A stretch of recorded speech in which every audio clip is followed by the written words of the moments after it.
ലോകം വളരെ പെട്ടെന്നാണ് 200 കോടി ക്ലബിൽ കയറിയത്. ഇപ്പോഴത്തെ ചിത്രത്തിലെ ദുൽഖറിന്റെയും ടൊവിനോയുടെയും ക്യാരക്ടർ പോസ്റ്ററുകൾ പുറത്തുവിട്ടിരിക്കുകയാണ് അണിയറ പ്രവർത്തകർ.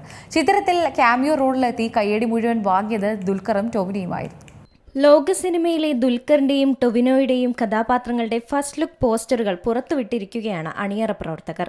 ഒടിയനായ ദുൽഖർ സൽമാന്റെയും ചാത്തനായ ടൊവിനോയുടെയും ചിത്രങ്ങളാണ് പുറത്തുവിട്ടിരിക്കുന്നത്. ചാർലിയായി ദുൽഖറും മൈക്കിളായി ടൊവിനോയുമാണ് ലോകയിലെത്തിയത്. സിനിമയിലെ രണ്ടാം ഭാഗം ചാത്തനായ ടൊവിനോയുടെ കഥയായിരിക്കുമെന്ന സൂചനകളും മുമ്പ് പുറത്തു വന്നിരുന്നു. രണ്ടാം ഭാഗത്തിലും ശക്തരായ സൂപ്പർ ഹീറോസായി ദുൽഖറും ടൊവിനോയും ഉണ്ടാകുമെന്ന പ്രതീക്ഷയിലാണ് ആരാധകർ. കല്യാണി പ്രിയദർശനെ പ്രധാന കഥാപാത്രമാക്കി ഡൊമിനിക് അരുൺ സംവിധാനം ചെയ്ത ചിത്രമാണ് ലോക. സിനിമ റിലീസ് ചെയ്ത് 2 ആഴ്ചക്കകം 200 കോടി ക്ലബിൽ ഇടം നേടിയിരുന്നു. ഏകദേശം 30 കോടി ബജറ്റിൽ ഒരുക്കിയ ചിത്രം നിർമ്മിച്ചിരിക്കുന്നത് ദുൽഖർ സൽമാന്റെ ഉടമസ്ഥതയിലുള്ള വെയ്ഫറർ ഫിലിംസ് ആണ്. തമിഴിൽ AGS സിനിമാസ്, കർണാടകയിൽ ലൈറ്റ് ബുദ്ധ ഫിലിംസ്, നോർത്ത് ഇന്ത്യയിൽ പെൻ മരുതാർ, തെലുങ്കിൽ സിതാര എന്റർടൈൻമെന്റ്സ് എന്നിവരാണ് വിതരണം ചെയ്തത്. ചന്തു സലീം കുമാർ, അരുൺ കുര്യൻ, ശരത് സഭ, നിശാന്ത് സാഗർ, വിജയരാഘവൻ എന്നിവരും ചിത്രത്തിലുണ്ട്. Entertainment desk, Zee Malayalam news.